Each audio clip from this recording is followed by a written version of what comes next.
Welcome back to the M-SABR 2022 recaps and previews. Today, I'm here with Daniel Party. I'm a Tigers fan. Elias Adnan. I'm a Cubs fan. William Gregory. I'm also a Tigers fan. Awesome, and I'm Nolan, the host, and I'm a Cardinals fan. So today we're just going to quickly recap each team's offseason, present a little bit of an overview, and then do our record predictions at the end. Timestamps are below. Let's get right into it with the White Sox. All right, so the first team we're going to be looking at is the White Sox. They won the division last year, and they did not get too much better or worse, but here were the moves that they made. They lose Carlos Rodon, Cesar Hernandez, Ryan Tepera, and Craig Kimbrell, and they add Josh Harrison, Joe Kelly, Kendall Graveman, and A.J. Pollock. That move actually just happened, Pollock for Kimbrell. We can talk about that, but also starting lineup is Tim Anderson, Luis Robert, Jose Abreu, Yohan Moncada, Eloy Jimenez, Yasmani Grandal, A.J. Pollock, Gavin Sheets, and Josh Harrison. So I think their lineup looks great. They're definitely the favorites to repeat. What do you guys have to say about the White Sox? We'll start with Daniel. I mean, I think these guys are going to run away with the division. It's clear that they're better than the rest of the AL Central in every aspect of the game. Their lineup is better. They have one of the best pitching staffs in baseball, arguably one of the best bullpens of all time. So yeah, I think it's not even a contest. I think they got first locked up. And speaking on their lineup, I mean, I don't think it's too far fetched to say that Luis Robert might be a Gold Glove winner and an MVP winner this year. He's shown a lot of pop in the limited playing time that he had last year. It was great in the outfield. Some of the pitching staff is incredible. They have guys who can go. They have like some of the best pitchers in baseball, Lynn and Giolito, and then some guys who are developing and could reach that point in Cease and Kopech. Losing Garrett Crochet was a big blow for them. But their back of the bullpen is strong enough that they can probably do without him. The A.J. Pollock trade, I understand that their bullpen was a strength, but I just feel like Kimbrell is such a great closer. Why would you want to risk losing that guy, even though they did get a nice upgrade in the outfield in Pollock? Pollock is, I mean, the fact that the White Sox could trade a reliever like Craig Kimbrell for A.J. Pollock, who, if you look at his baseball savant page, I mean, he's 90th percentile in expected batting average. He's got red circles everywhere besides maybe some of the athletic aspects of his game, like outfield defense and sprint speed and things like that. But they had a huge gap in that corner outfield, and they filled it with a great player like Pollock. And it was just an incredible move to me that they had the depth in their bullpen to be able to give up a piece like Kimbrell and still get a starter back.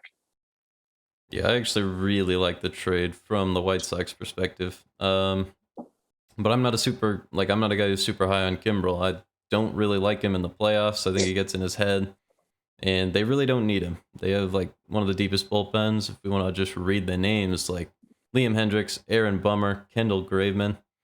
That's just 1, 2, 3, and for some reason, it seems like it drops off from there now. But they also it doesn't show Garrett Crochet because he's injured, or Joe Kelly actually. So there you go. Those two will definitely shore it up once they get back. And obviously they have Michael Kopech as well, who might end up in the bullpen at times. But actually, no, I think he'll start, right? He's starting. Doing that thing with that they did with Chris Sale, where he starts off in the bullpen and then he eventually transitions to a starting pitching role. I've heard that he is going to be a starter eventually. So, okay. And Andrew Vaughn, dude, just to have him off your bench along with Larry Garcia, it's just a complete team. Adam Engel, this bench is great. Starting lineup's great. I mean, Zavala, he was a good hitting catcher for a while too. Crushes righties, right? So it's everywhere you look, really good players. Not much else. I was just gonna say that I think the only limiting factor to this team is can they stay healthy, because they did deal with injury problems in a lot of places last year, and that's just if regression to the mean, they start losing some of the other smaller pieces for only a few games, they're going to be a much better team.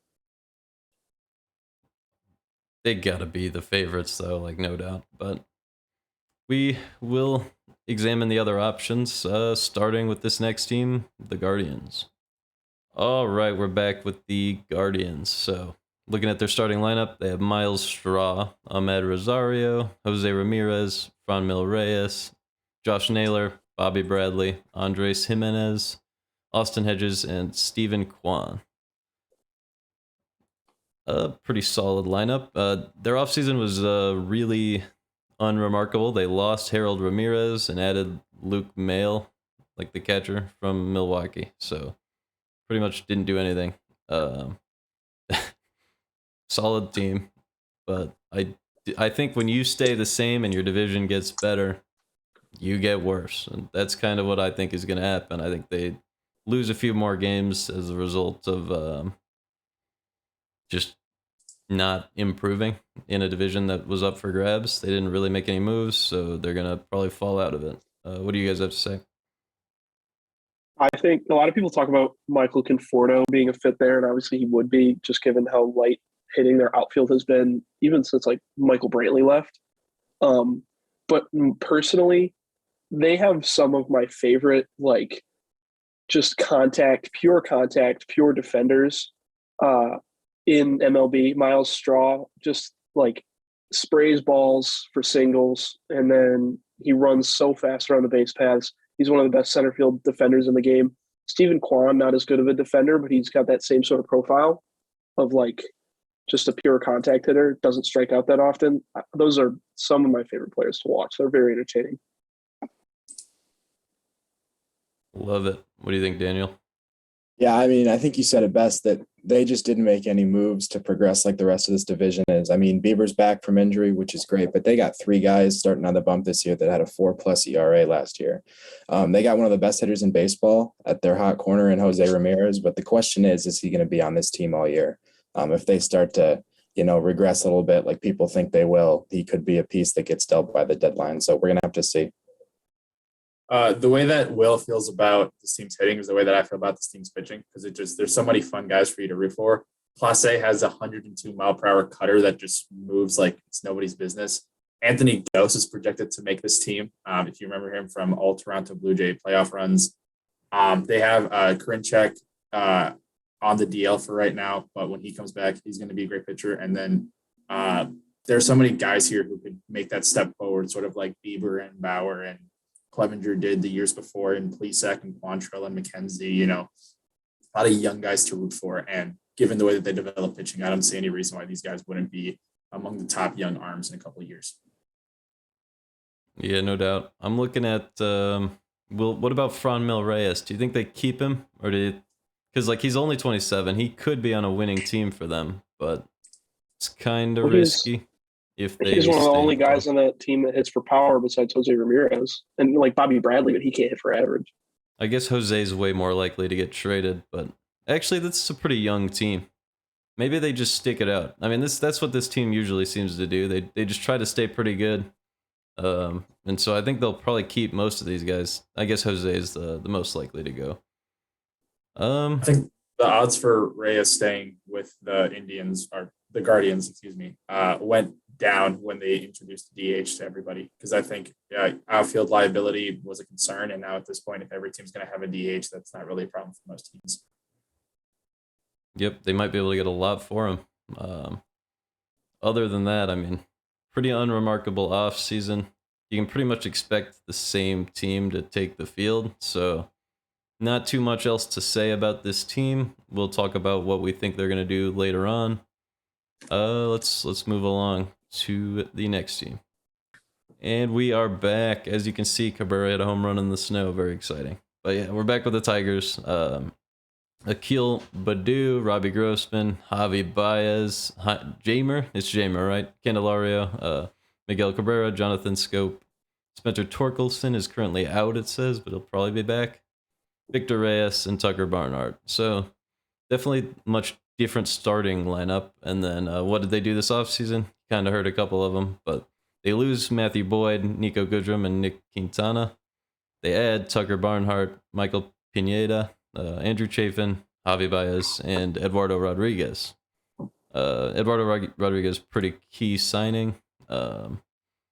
I'm gonna scroll through real quick to look at their starting lineup. The starting rotation. Eduardo Rodriguez, Casey Mize, Tariq Skubal, Matt Manning, and Tyler Alexander. So I think the Tigers got a little bit better, but a lot of people have them losing more games. So definitely want to hear what you guys have to say as big Tigers fans. So we'll start with Daniel. This team is going to be fun to watch, man. There's a lot of young guys who are going to, propel this team to the next step of this rebuild.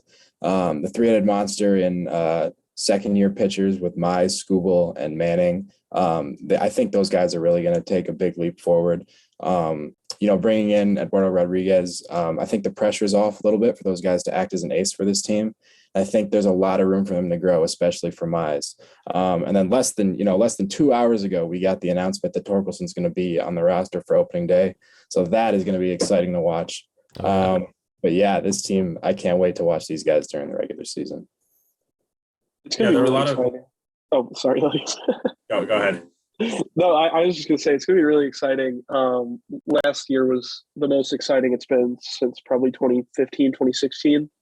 And I think a lot of the success of the Tigers this year depends on how the rest of the division performs.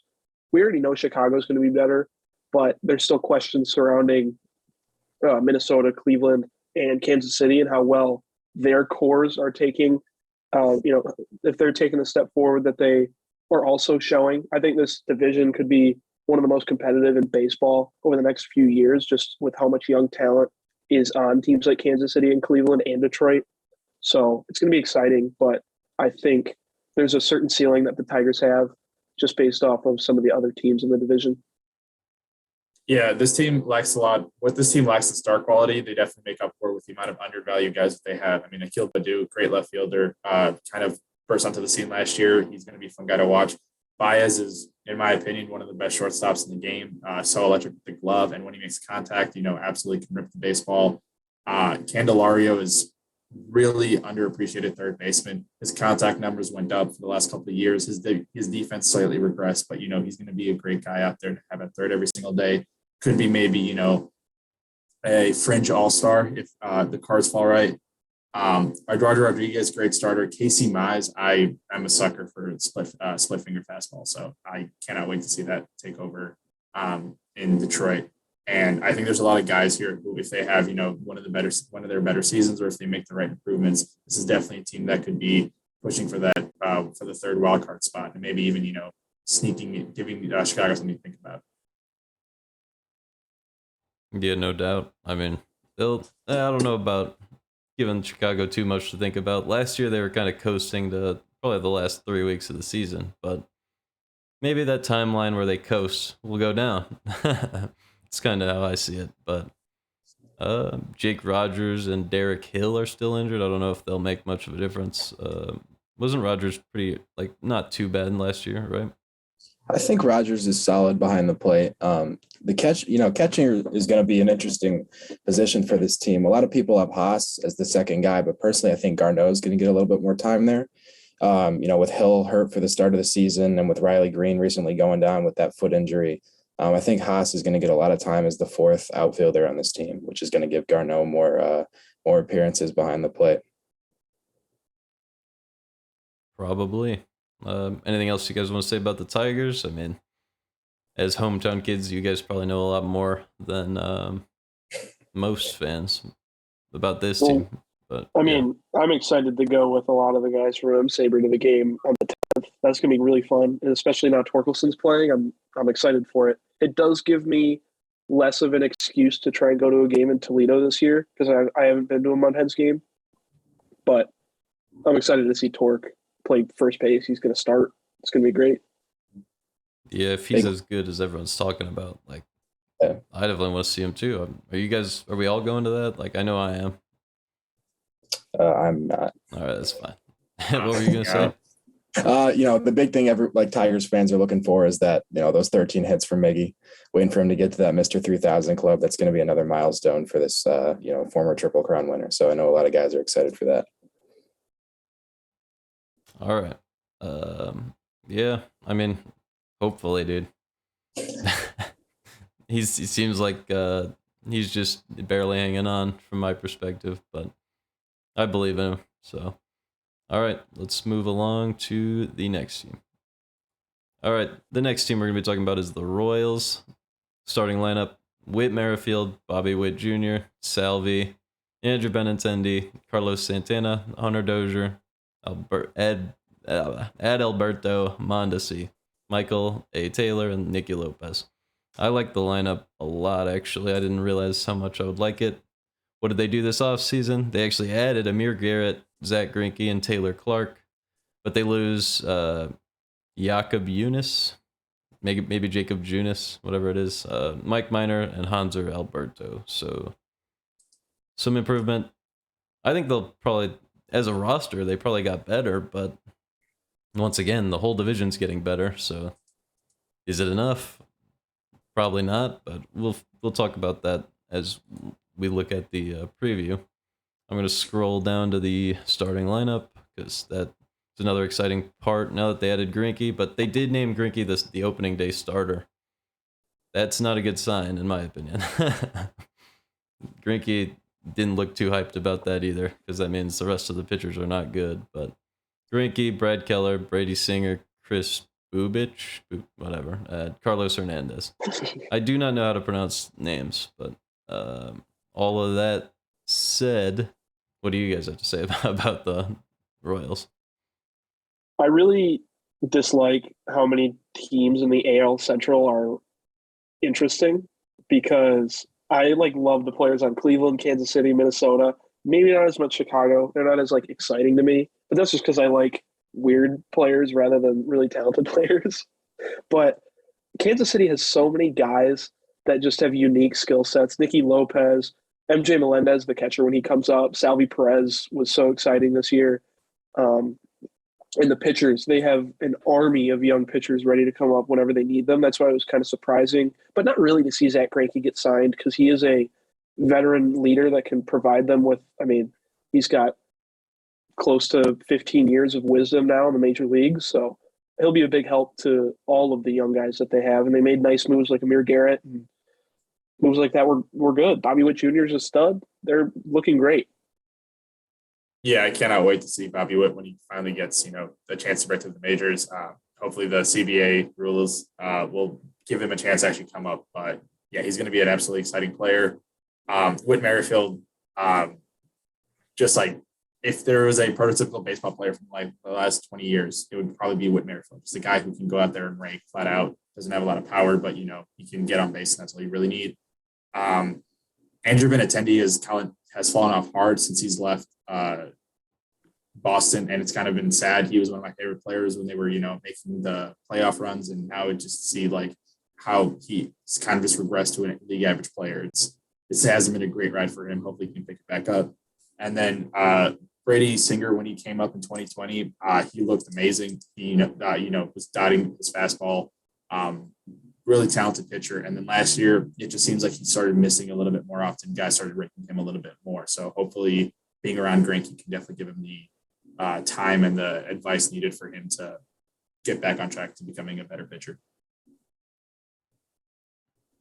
Yeah, I agree with both of you guys on Bobby Witt Jr. I think all of baseball knows he's that guy. He's one of the guys in the conversation for Rookie of the Year this year. He's going to be fantastic to watch. Perez is another guy I think is going to be interesting. Obviously, we know he can swing it, but he's consistently one of baseball's worst defensive catchers. Is horrendous with his frame rate, and with this struggling Kansas City rotation, I think they need as much help as they can get from the guy behind the plate. So we're going to have to see how they do. Yeah, obviously Bobby Witt Jr. For some reason, I just assume that everyone's a baseball fan when they watch this stuff, but not everyone probably looked into it. Bobby Witt Jr., he's going to be one of the guys in the league. All right, so keep an eye out for him. We just don't know. Has he been named a starter yet for the beginning of the season, or are they trying to service time their way out of this? What do we think? I don't think they've made a decision yet. I tried looking it up. They don't seem to have said anything. But given I get why the Pirates aren't bringing up Cruz. I don't think there's going to be the same case with Bobby Witt. I think he's going to make Major League opening day roster. Probably. looks like a team, the way they constructed the roster, looks to me like they're going to try to win some games this season, even though it's going to be a tough division to do that in. The only thing is like the starting rotation is a little shaky, and I guess the bullpen is too, but they added a couple pieces. They're giving it a shot. So I think that's really all we need to say about the Royals. Let's take a look at the most impactful signings, in most people's opinion, on the Twins. Okay, we're back with the Twins. I'll start with the offseason and then move to the lineup. They lose Michael Pineda, Andrelton Simmons, Mitch Garver, and Josh Donaldson in some big moves, but they add Sonny Gray, Gary Sanchez, Gio Urshela, Gerald Cotton, Joe Smith, and most importantly, to most at least, Carlos Correa. So looks like they're definitely trying to win a lot more games. They're still in a win now mindset despite a really disappointing season last year.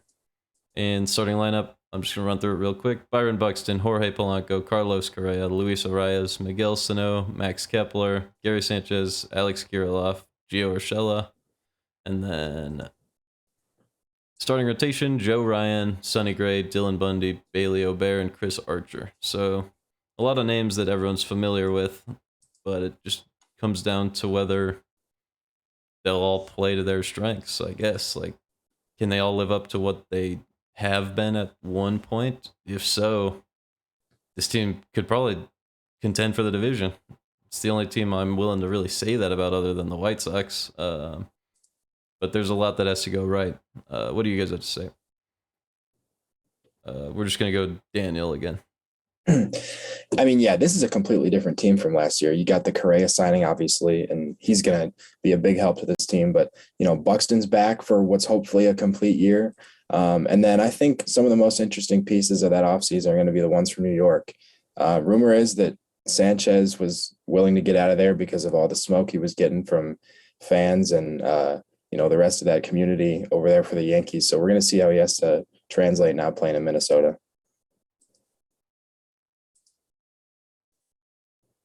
Yeah, I definitely think there's some big names for you to watch on this team. I mean, Carlos Correa, that was such a weird signing by the Twins. I don't think anybody expected him to go there, but I think he'll definitely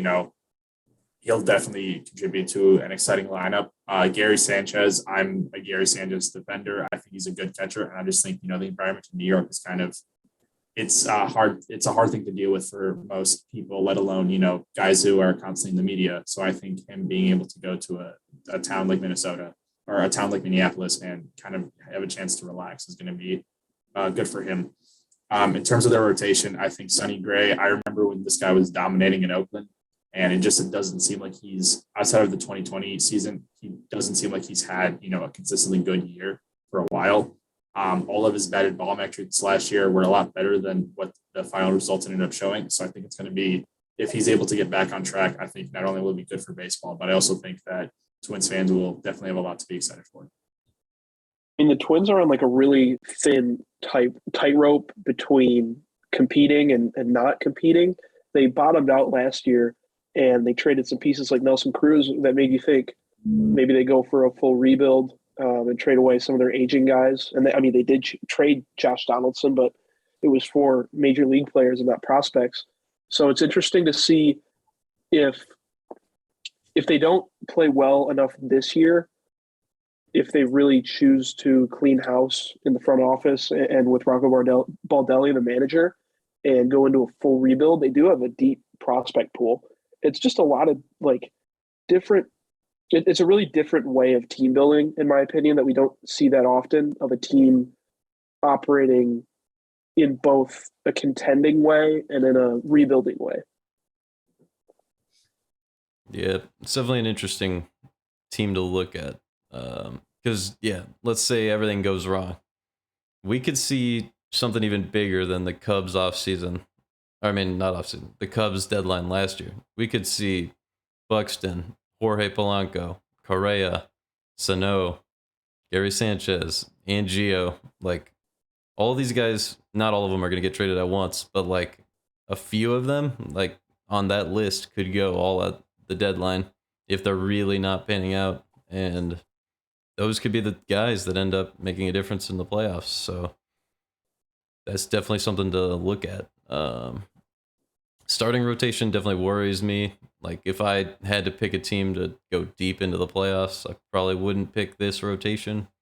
But because they can hit, there's the chance that they might be able to get something going. But kind of worries me. And then bullpen, maybe not a bunch of well-known guys. I think it won't be completely, like, incapable, but also not something that's going to carry them either. So pitching as a whole, a little scary. Lineup looks good. We'll see what we get. We will see what we get. I think let's just go ahead and move on to the standings, what everyone's really here for anyway. Let's see who we have winning this thing. All right, we are back with my predictions. So in 2021, it went White Sox, Guardians, Tigers, Royals, Twins. And I'm actually going to say that the Twins don't get enough better to win the division.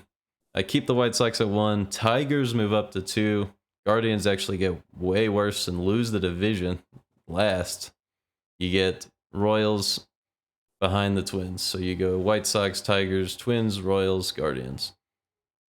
What do you guys have to say about that? I'll leave my word for last on this so that I can make my argument. What do you got, Daniel? I completely agree with the White Sox finishing first. The 91 and 71, I think that's a good prediction, but I could see them even, going as high as the upper 90s, possibly even having a triple-digit win season. I personally have the Twins finishing second. I think they got a lot of talent there to not finish second. But, I would love a Tigers 500 season. I think that'd be a great milestone for them moving forward. And then I agree with the Guardians finishing last. I think they're going to reach a point where they end up, selling halfway through the year, and then they're going to go for a little bit of a rebuild there. So, yeah. I think there's a good shot the Guardians end up last, because if they have an injury to the top end of their rotation, I don't think the offense is enough to buoy them to more than like a 75 win season. They have Jose Ramirez, but that's about it, really. I mean, Franmil Reyes, whatever. But if somebody like Shane Bieber gets hurt, it's kind of kissing that season goodbye for them, no matter what happens with the offense. Yeah, I agree with, White Sox winning the division might be the easiest bet of the year if you're into that. But outside of that, I think the next 4 teams could finish anywhere through 2 through 5. I do think I probably have the Twins finishing second, just because I think the star power in their team and just the overall, like, the team is okay in most of its areas. It doesn't have like one glaring weakness. So I think that they will definitely be able to clinch a second spot pretty easily. After that, I think Tigers in third is a great place. I think they have improved. I just don't know if the improvements this year are enough. But with the young set of talent coming up in the next couple seasons, it'll definitely be enough to push them over in the near future. I'll have Guardians finishing 4th in the division. As much as I understand, I think that they might be selling off this year, but I do think that the talent that is there, that when it is playing, is good enough to get enough wins that I think you're going to see kind of like what the Cubs had last season, where it's like a really hot start for the first couple of months, and then the end of the season just kind of falls away as you start selling off all your pieces. And then Royals finishing off at the end. I just don't think this team has enough talent. They do have a lot of good young players, but if I had to pick the top 2 players from every single team and put them and compare them, I don't think the Royals have anybody that can match up to the rest of the division.